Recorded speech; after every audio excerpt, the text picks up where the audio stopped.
नमस्कार, मैं हूँ रोहित मिश्रा और आज हम हैं अमित सर के पास और आज हम इनसे जानेंगे कि कोरोना वायरस के चलते बहुत सारे लोगों की जॉब गई है और बहुत सारी जॉब क्रिएट हुई है। तो सर आज हम आपसे पहला सवाल ये करना चाहेंगे जो हमने जनता से लिया हुआ है। सर सवाल ये है कि कोविड में रोज़गार की स्थिति को आप कैसे देखते हैं? देखिए, रोज़गार की स्थिति जो है ये समय के साथ क्या होती है कि ऊंची नीची कुछ रहता है, लेकिन कोविड ने हमें ये ज्ञान दिया कि अगर आपके रोज़गार की जो गए कई लोगों के, तो जाने का मुख्य कारण ये समझ में आया कि लोगों की जो स्किल्स डेवलप नहीं थे, जिनके जो लोग बहुत अच्छा काम नहीं कर पा रहे थे, जो लोग पहले से ही एक बोझ टाइप के बन गए थे ऑर्गेनाइजेशन में, उनको निकालने का चल रहा था, तो उनको कोविड में निकाला गया। और जो लोग खुद को इम्प्रूव भी नहीं कर रहे थे, कई बार कंपनीज ने बोला कि आप अपने आप को इम्प्रूव करिए, आप नई स्किल्स सीखिए, आप नई टेक्नोलॉजीज़ पे हाथ लगाएं, कुछ मेहनत करे, लेकिन कंपनी लगातार सुन भी नहीं रही थी, तो कंपनी ने डिसाइड ही करके रखा था निकालना था, तो उनको फिर निकाल दिया गया। तो कोविड ने हमें ये सिखाया कि हमें हर समय नए टेक्नोलॉजी और नए स्किल को अच्छे से सीखना चाहिए, जिससे जब ऐसे मौके जब आती है जिस समय कंपनी सैलरी भी नहीं निकाल पाती है, तो उस समय कंपनी अपने बेहतर एम्प्लॉय को अपने पास रखती है जो बहुत अच्छा कंपनी के लिए कर रहे हैं। भले उनको सैलरी 1-2 महीने के लिए रुकती है, पर उनको निकालती नहीं है, लेकिन जो कर नहीं पा रहे उनको निकालने का फैसला कंपनी बहुत जल्दी लेती है।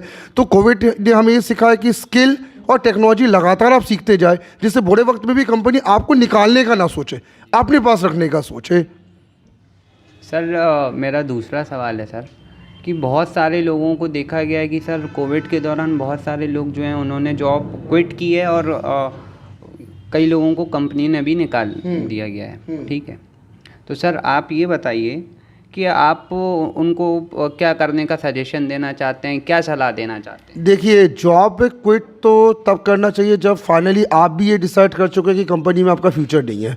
अगर आप एक बेहतर कंपनी में बेहतर पोजीशन में है और कुछ कंपनी का बुरा वक्त चल रहा है, तो आप थोड़ा समय रुके, कुछ दिन बिना सैलरी के भी चला ले, लेकिन अगर फ्यूचर अच्छा तो जॉब क्विट ना करें, क्योंकि अच्छी कंपनीज़ क्या आपको बहुत बेहतर फ्यूचर जल्दी देती है।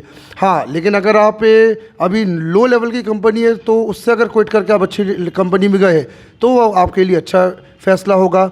मेरा वैसे मानना क्विट करने के मामले में ये है कि आप हमेशा क्विट तब करें जब आपका जो गोल है वो पूरा ना हो, तभी आप क्विट करें। और कंपनी का एनवायरनमेंट अगर आपको सपोर्ट नहीं कर रहा कुछ नया सीखने के लिए, तो आप क्विट कर सकते हैं। नहीं तो अच्छी कंपनी अगर आपको मिल गई जिसमें सीखना बहुत अच्छा हो रहा है, जो आपके सीनियर से बहुत आपकी मदद कर रहे हैं सीखने में, और आपके जो रोल्स है तो उसमें आपके ऊपर दबाव नहीं बनाया जाता किसी भी काम को करने के लिए, तो आप क्विट ना करें, आप वही ठहरे रहे और कुछ अच्छा सीख के ही वहाँ से निकले, ये मेरा मानना रहता है।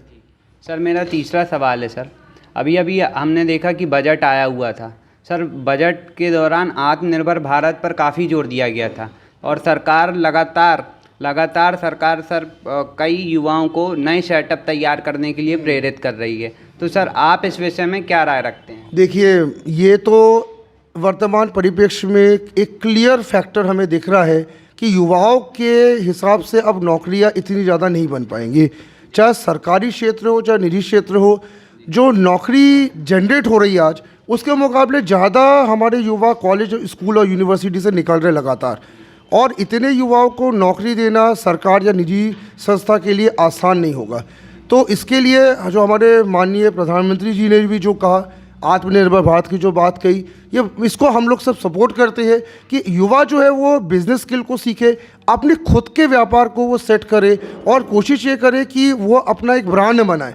तो ब्रांड बनाने से फ़ायदा ये भी होता है कि जहाँ पे एक युवा को एक अच्छा खासा इनकम मिलता है, समाज में रिस्पेक्ट मिलती है, कुछ नया करने का मौका मिलता है, और एक युवा अन्य युवाओं के लिए भी रोज़गार पैदा कर देता है।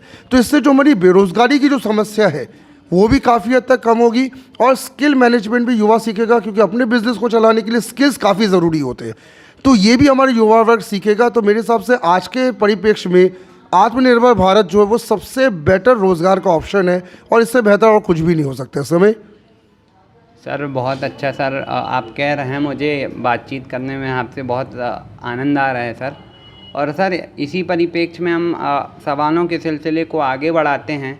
और सर मेरा चौथा सवाल आपसे ये है कि सर बेटर कैरियर ऑप्शन जो अभी के युवाओं में होना चाहिए, तो सर वो क्या है? कौन से ऐसे रोज़गार के साधन हैं जो अभी के समय बेटर करियर ऑप्शन के रूप में निखर के सामने आ रहे हैं। देखिए, ये सवाल बहुत अच्छा है क्योंकि युवा वर्ग हमेशा कंफ्यूज रहता है कि मैं करूँ क्या आगे चलकर। तो मेरा मानना ये है कि वर्तमान समय में आप टेक्नोलॉजी को अपना साथी बनाएं, क्योंकि सबसे ज़्यादा जो बूम दिख रहा है वो टेक्नोलॉजी है। और हाल ही में आप अगर शेयर बाज़ार में भी जो युवा इंटरेस्ट रखते हैं उनको भी ये पता है कि टेक्नोलॉजी की जो कंपनीज़ है, जो आईटी कंपनीज़ है, जो इंजीनियरिंग की कंपनीज़ है, वो लगातार शेयर बाज़ार को होल्ड किए हुए है और लगातार शेयर बाज़ार को आगे बढ़ा रही है, जबकि बाकी सेक्टर्स में काफ़ी मंदी का भी दौर देखा जा रहा है। तो आप टेक्नोलॉजी में अगर अपना हाथ जमा सके और कुछ टेक्नोलॉजी का प्रयोग करके आप एक नई वेबसाइट अगर लॉन्च कर सकते हैं, नए ऐप लॉन्च कर सकते हैं, अगर आप एक ऐसी कंपनी बनाए जो डिजिटल मार्केटिंग कर सकती है, ऐसी कंपनी बनाए जो कस्टमर्स के नीड्स को मार्केट से इकट्ठा कर सकती है, सर्वे कर सकती है, और इस तरीके से बहुत सारे जो डिजिटल वर्क जो चल रहे हैं आजकल, अगर इस तरीके से वर्क अगर युवा वर्ग करे तो कम समय में बहुत अच्छा पैसा भी क्या कर सकता है, युवा वर्ग कमा सकता है। और वर्तमान जो दौर पे जो पाइथन की बात कई जगह होती है कि पाइथन में लोग बहुत अच्छे ट्रेंड अगर हो तो उनके लिए मार्केट में बहुत अच्छी जॉब है। साथ ही साथ एआई के सेक्टर्स में, डीप लर्निंग में काफ़ी जॉब है। आप वेबसाइट डिज़ाइनिंग, ऐप डेवलपमेंट में बहुत अच्छी जॉब्स को ले सकते हैं। तो ऐसे कुछ सेक्टर्स को युवा वर्ग अपनाए जिसमें कम समय में और कम मेहनत में बहुत ज़्यादा सैलरीड जॉब हमें मिल सके, और कम समय में आप क्या कर सकते, अपने सपनों को पूरा कर सके, क्योंकि शॉर्टकट मेहनत आपको टेक्नोलॉजी में ही मिल सकती है। तो टेक्नोलॉजी को अपना दोस्त बनाएं और उसी से में आप अपने पहले नौकरी करें कुछ साल, जब आपका एक्सपीरियंस हो जाए तो आप उसके बेस पर अपना व्यापार चालू कर ले। और आत्मनिर्भर भारत की कल्पना यही है कि आप एक्सपीरियंस लेके अपना व्यापार ही चालू करें। सर, सबसे पहली बात आपने शेयर मार्केट की तो कोविड के दौरान डिजिटल प्लेटफॉर्म एफएल इंडिया का एक शेयर था जो सबसे ज़्यादा भाग रहा था, और उसके बाद टीसीएस, विप्रो, इन्फोसिस जैसे कई शेयर थे आईटी सेक्टर के। और सर एफएमसीजी सेक्टर जो कि बेसिक नेसेसिटीज़ ऑफ लाइफ है, सर ये सेक्टर ग्रोथ कर रहे थे। और सर जो आपने बात बोली कि डिजिटल प्लेटफॉर्म तैयार होना चाहिए, तो मैं भी चाहता हूँ कि सर डिजिटल प्लेटफॉर्म बिल्कुल तैयार होना चाहिए, और इस बात से हम आपकी पूरी तरह से सहमत हैं। और सर अब मेरा सर आखिरी सवाल, सर यदि आपसे कहा जाए कि 100% में सरकारी सेक्टर, प्राइवेट सेक्टर और उद्यम क्षेत्र के सेक्टर में यदि बात की जाए तो आप 100% में से इन तीनों को कितने प्रतिशत देना चाहेंगे? देखिए, सबसे पहले तो मैं बात ये कह रहा हूँ कि 100% में से मैं उद्यम को जो सेक्टर जो है उसको मैं अभी 60% देना चाहूँगा। 60% मैं इसलिए देना चाहूँगा क्योंकि अब उद्यमी ही सबसे ज़्यादा जो है फाइनेंशियल रिच भी है, और जो उद्यमी वर्ग जो हमारा है वो इस समय समाज के बहुत प्रतिष्ठित लोगों में भी शामिल है। अगर आप भी अपने शहर में देखें तो ज़्यादातर जो उद्यमी होते हैं वही सबसे प्रतिष्ठित कहलाते हैं, और उनके पास पैसा भी रहता है, उनके पास नॉलेज भी रहता है, और वो समय के साथ खूब ज़्यादा इम्प्रूव भी करते हैं। सरकार के भी बहुत सारे सहयोगी उद्यमी भी रहते हैं। तो मैं 60% उद्यमी को दूंगा। दूसरे % में मैं रखूँगा आईटी सेक्टर को। आईटी सेक्टर को मैं यहाँ पे रखूँगा 30% अभी फ़िलहाल।